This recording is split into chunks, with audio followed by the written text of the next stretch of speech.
Hey y'all, what is up everybody? What is up YouTube? Sparky Marky Mark here, and I'm back to do another movie review for the fourth installment of Nightmare on Elm Street. And does anyone know what it is? Here we go.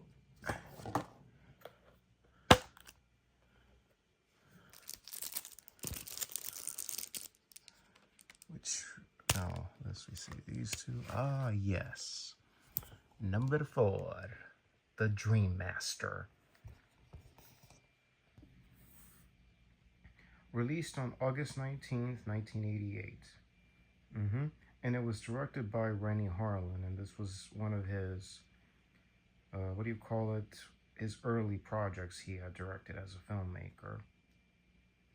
And prior to that, it was one of his, third American films, actually. And, of course, it was nominated for the Saturn Awards for Best Director. His first film was working with Mike Norris, the son of Chuck Norris, in Born America in 1986, and he worked with stunt coordinator and actor Kane Hodder and makeup effects John Carl Buechler in Prison, starring Viggo Mortensen. And now for this one, since this is his third film, and it was reference to this very day, the fourth installment, as the MTV nightmare of the franchise. So this is during the time of MTV. It was huge. And then it was on a budget of 6.5, and it made $49.4 million. Yep-de-doo, or whoop-de-doo. So yeah, and it was the same year that John Carl Buechler would be doing makeup effect. That same year he did Friday the 13th Part 7, which he directed, and then worked on the effects for Halloween 4, The Return of Michael Myers, just 2 months later, or is it 3 months later? Actually 2 months later, in October, which recently was the anniversary, by the way. And also Robert Shea appears in an uncredited cameo as Alice's teacher, talking about the positive and negative gates of dreams in a philosophy class. So yeah.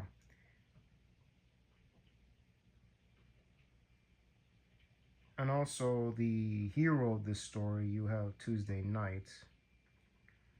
But she plays Kristen Parker, but she replaced, of course, Patricia Arquette, who was Kristen in the third installment. And now in this one, she's played by singer and actress Tuesday Night. And also, Lisa Wilcox plays Alice Johnson in this film, who is the final girl and heroine of the story. So yeah. And two of our characters from Dream Warriors are in this film, but sadly, of course, they get, obliterated on the early in the story, which is kind of bummer. Those were cool characters. Why did they have to suffer like that? Who the heck knows? So yeah, and I'm not mistaken. Yeah, I'm not mistaken. He's wearing sunglasses in this film, only in some parts of the film. Only one part of the movie. So enough chit chat. Let's check it out and see the inside of the 4K on my Boss TV. Like now. Let's go. Here's the menu.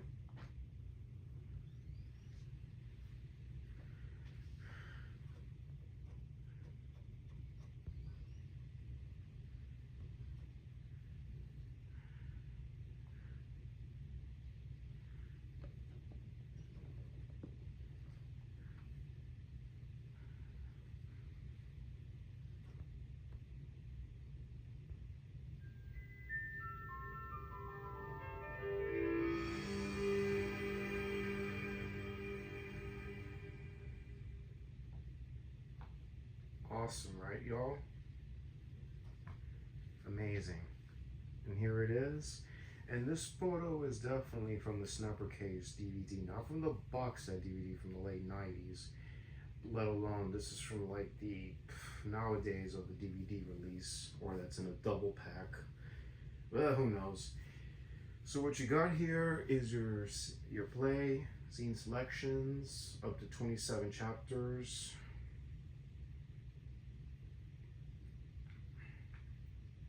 You got your audio, same thing as it was from the previous ones, and you got your subtitles. Then we got special features, finish line, Krueger, Freddy Krueger, Hopeless Chess, Let's Make Up. So yeah, we got 4 special features. So yeah, let's start with finishing line. So if anybody knows what that language is, it's part of like Rennie Harlin's home country because he was born in Finland. So yeah, me and all says this is an interview with Rennie Harlin. So let's take a look at it, shall we? But also, let me just finish down the review quickly. I have to get it over with, I forgot to say. So, the story for the Dream Master, taking place 1 year after the events of Dream Warriors, or heroine and heroes, have been released from the Western Hills and returned to their normal lives. However, the heroine, Kristen, dreams that she's in Freddy's old boiler room, Krueger's old boiler room, and she summons our 2 heroes, Joey and Kincaid, and sadly, unfortunately, 2 of them go unlucky, and now Freddy's been awakened. Uh-oh. Big uh-oh. And now it's time for our heroine and our hero, also the character of Alice Johnson's boyfriend, the character of Dan Jordan, is gonna help her to fight off the evils of Krueger once and for all to finish what got started. So yeah, so that's how it is, folks. And I dig this film. It is awesome. Alright, now let's get on to the special features. So the feature, the finish line, I can't even say it. I know that's a bit Finland-esque language, which is about 2 minutes and 27 minutes in length, interview with Rennie Harlin. Mr. Harlin discusses about delivering his cut of the film 2 days after the principal photography had ended, and showed it to the new executives at New Line with Bob Shea and everybody, and felt that, hey, this is a pretty interesting and cool film, and everybody was pretty like laughing at it and scaring at it at the same time, and everybody was still very nervous until they had test screenings at Warner Hollywood on Santa Monica Boulevard, and always remember that, and he always remembers that would be there for the rest of his life, doing test screenings of his projects, and telling this is how this movie, and people are like going to tell us to fix the problem of the film, when the audience was clapping and cheering and laughing, and was like a very large party, and was like, this is good, and it was like that, and really cool project, and resulting in the test screenings, and were great. And a couple tweaks here and there, they edited down, trimming it, waited for the premiere and opening weekend, and the next day, got into a limo, and for a moment he was like absolutely sure that Bob Shea hated Mr. Harlin, and that he never hired him to work with him ever again. Kind of bummer or something. But then he called him up and said, hey, I have a habit, and I'm going to around the theaters looking at the reactions and having to go with limos and limousines and long big black limousines, that is, in his life. He never been in one until now.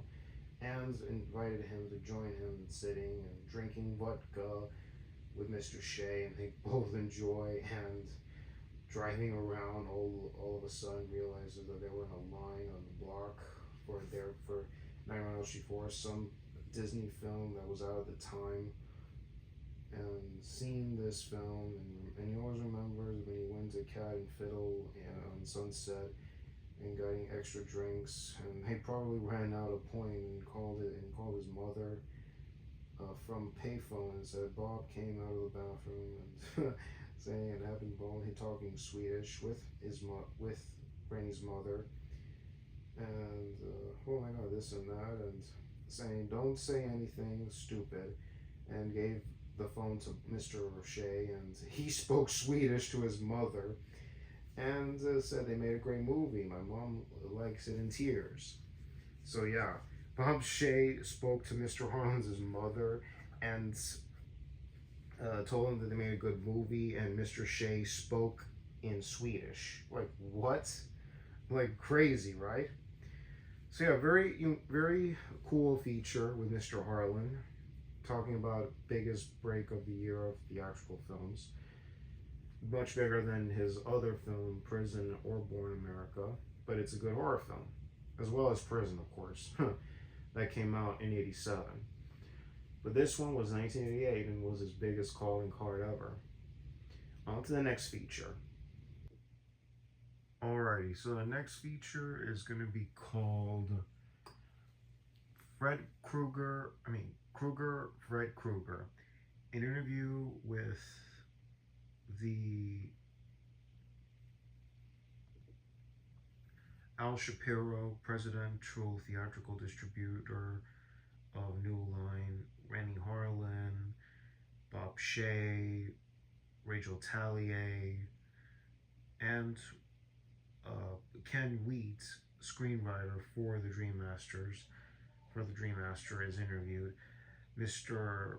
Shapiro talks about how the phenomenal success of the third installment of Nightmare on Elm Street, the Dream Warriors, became a big phenomenal hit, and doesn't even know how much it grossed, but we, the audiences, have researched, and it was the best of the third installment. And when the fourth film came to mind, because the reputation of three had progressed, and then by golly, they made a fourth one. And then Rennie Harlan is interviewed and saying that Bob Shea was wondering that he described Harlan as a weird Finnish guy from Finland, and saying that he would ruin the series, and he was very unhappy with him, and he is a big fan of all of the Nightmare on Elm Street films. He saw them, and of course he always wanted to direct nightmare projects, and nightmares have been a big part of him since he was a kid, since Mr. Harlan was a kid,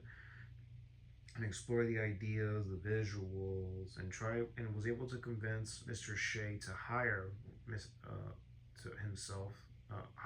Harlan, and to make sure to appear wherever wherever he can be. And of course, you have Bob Shea's interview talking about was having doubts about hiring a Finnish guy from Finland to do an American horror film, and saying Larry found out that he had been living with a friend and living in a one room at a hotel, eating with his friend Campbell's and pork chop beans in a can, and he pitched some ideas for the fourth. Mr. Harlan pitched some ideas for the fourth film. Some were great, some were pretty awful ideas, a little bit corny, a little bit bull, meh, and try to fit in the script and be modified. And told the producer, the people, Sarah and Rachel, about it afterwards, saying, I think this guy can really do it. Not really the right guy, but just the right guy, just a great idea to hire this director. And getting up such a big timeline, and Shea made his decision to be, not only because that Mr. Harlan was about 6'4", he looks strong and can work day and night. At least that he can finish the project on time and on schedule and fix the problems. And so yeah, that's what was going on, and more ideas. And Mr. Harlan is interviewed saying that he thinks that this is going to be the fourth film is going to be the end of the series, no more Freddy's, and it will be the worst movie of the year. Yeah, how ironic is that Mr. Siskel and Mr. Ebert gave the film a thumbs down, which is kind of a bummer, but we the fans love it. We don't care what those critics have to say. And of course, and Mr. Harlan talks about the dailies of the film, like watching them, and making sure that everything goes great. And of course, the script for Nightmare 4, the screenplay, unfortunately, was a mess from the start. And also hiring another writer named Brian Hageland to did an original draft. and there were so many other writers, and believing the ideas and what was happening. And everybody was exhausted throwing ideas, how strong the third one is, and now they're in the same vein. And unfortunately, the writer's skill, apparently, the writers all went on strike. And one of the Wheat brothers talked, they went on strike, but of course, they were working with Rennie and then Mike DeLuca. Mr. DeLuca was in the mailroom in New York, sending pages of the scripts and working on it and putting it together. It was a very large script, and and Mr. Harlan talked about during the time of the late '80s, which was '88. It was a very chaotic time in that point in the industry because he was hired in the last minute and to get the project out for an August release date, and this was February of '88. And the writers went on strike, and he was hired about during the strike. And there were millions of things people want to change. Actors want to do this, do that, or have an idea for that. And as a director, always wants to bring in certain ideas of their own. And so when they didn't have any they didn't really have any writers to work with during the process, and everyone on set had ideas thrown around, and basically Mr. Harlan started storyboarding the dream sequences, and kind of evolved a lot of scenes kind of a lot of evolved during the writing process, even during lunch break and morning hours, and a lot of time had no ideas what are they going to supposed to shoot. Some parts, even the part about Alice being really scared in her own home, and something that happens the next day, and all they need is a house that they need to put the character of Alice in, and it was all chaotic, and best but out of that chaos, he thinks that a lot of creative ideas had came out of that. And Bob Weed has interviewed that the real horror in Hollywood is time, and is a lot of and it affects a lot of ways in the project when they were doing the fourth film, and particularly his brother and him, Jim Weed, and himself, Mr. Weed, Bob Weed, that is, saying that they brought in, they were told, they brought in their own draft and were told on the first day that, by the way, the release date, that this has a release date of August 10th of that year in '88. And so everything was like hurried up and fast tracked and happened so immediately. And then think within 2 weeks, approximately 12 days, somewhere like that. And then Rennie got involved, Mr. Harlan got involved, and then suddenly the writer's strike happened. And so they were, so Bob Weed and his brother were forced off the project halfway through their second drafts, and then afterwards they were saying traitors to somebody at the studio. And Mr. Harlan says that the secret was that they had, as he remembered, Bob Weed was wearing a mustache and beard, and just nobody would notice them that came there over his beard, because of his storyboards were also, because also his storyboards, the waterbed sequence they talk about, and also talked about other things. And his brother Jim Weed is interviewed, saying that the visual styles, a step further, of course, during the movie of that era, talking about the nightmares into the visual styles and using camera tricks, new kind of nightmare looks, Mr. Harlan talks about at this point, the fourth film in the series is that the people who have been watching the project, the franchise, know the basic rules of the game at the time, at that point, and it's hard to scare them with surprises. Fred Krueger around the corner. Wow, Mr. Harlan felt that Fred Krueger was a hero, and everyone likes the good guy, and he's really, of course, a villain, and the kind that people root for, either villains or heroes, comparing him to Rambo and James Bond. And he used James Bond as an example for Mr. Krueger, being that the James Bond was heroic, and comparing him to the villain Fred Krueger and James Bond, and he's like, and James Bond is like the guy with the drink and the girl, the women, and the cigars. He's the coolest guy, but likes hurting and killing people. So yeah, he was James Bond. He compared him to James Bond and Rambo, and giving him and making him be like James Bond because he has the cigars, the women, the drinks. Crazy examples, don't you think? Very crazy indeed. So yeah, on to the next feature. Alrighty, the next feature is called Hopeless Chest, which is about 3 minutes and 45 seconds in length. Interview with special effects makeup artist John Carl Beekler and Robert Englund, Steve Johnson, all three.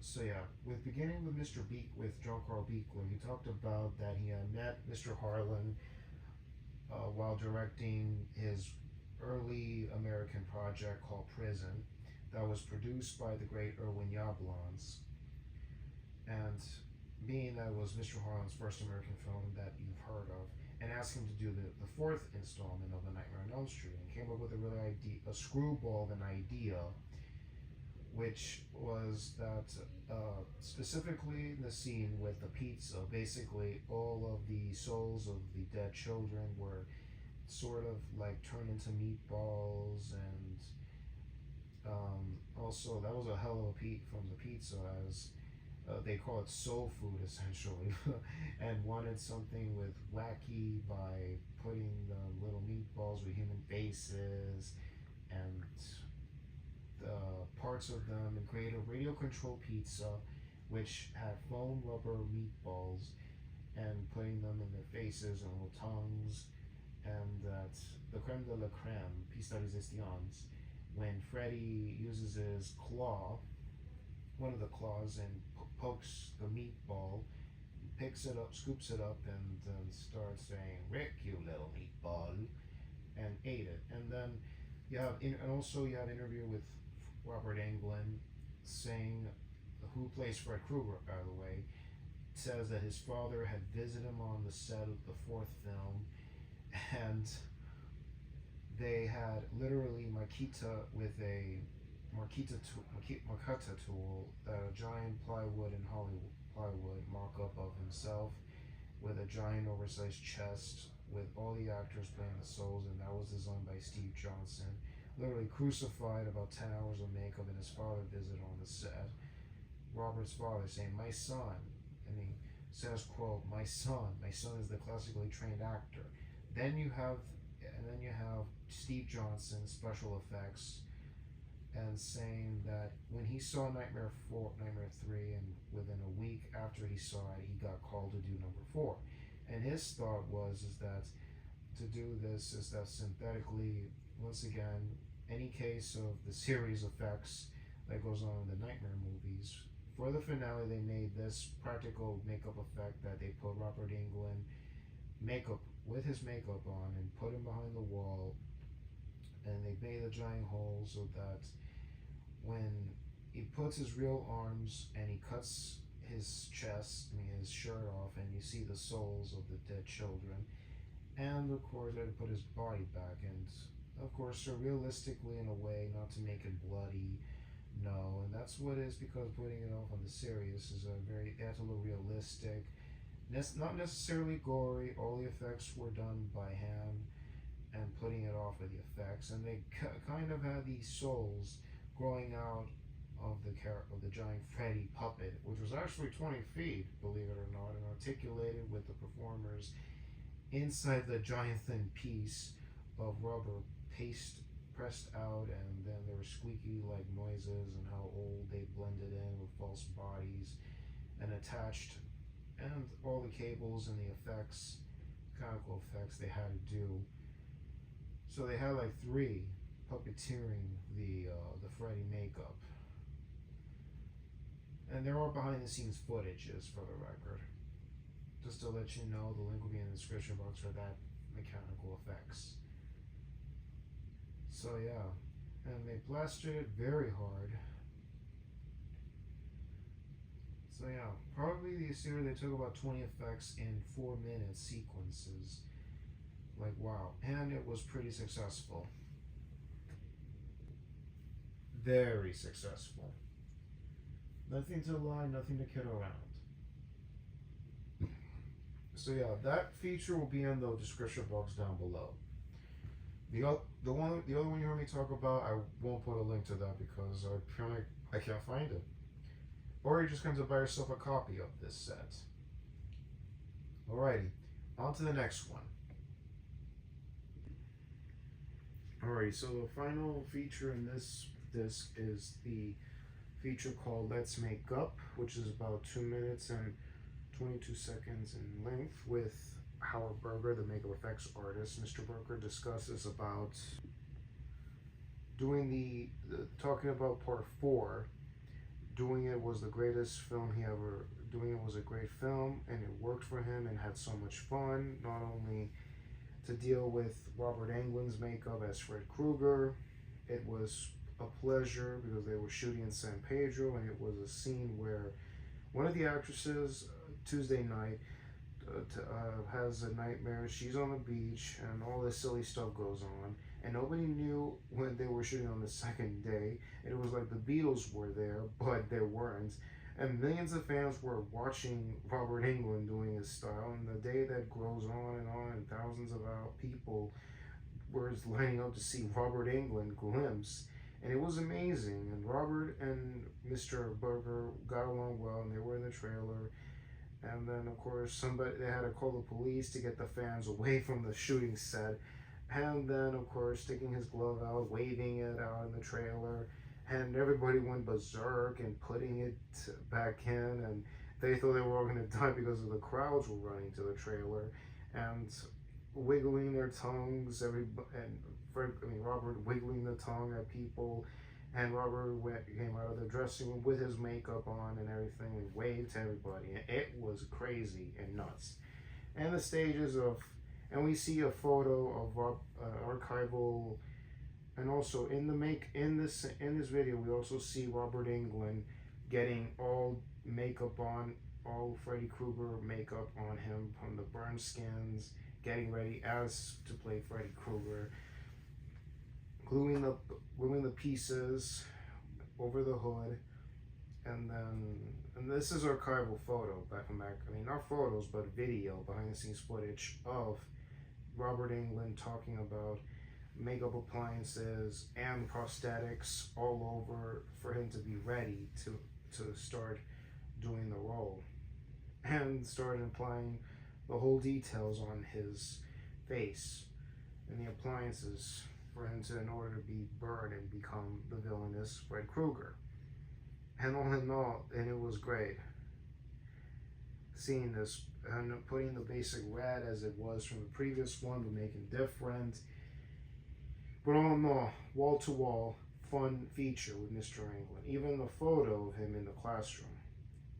So yeah, that's a whole lot of accoutrements on this special feature. And I'll leave you that in a link in the description box as well as the behind the scenes as well of number 4.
Alrighty, so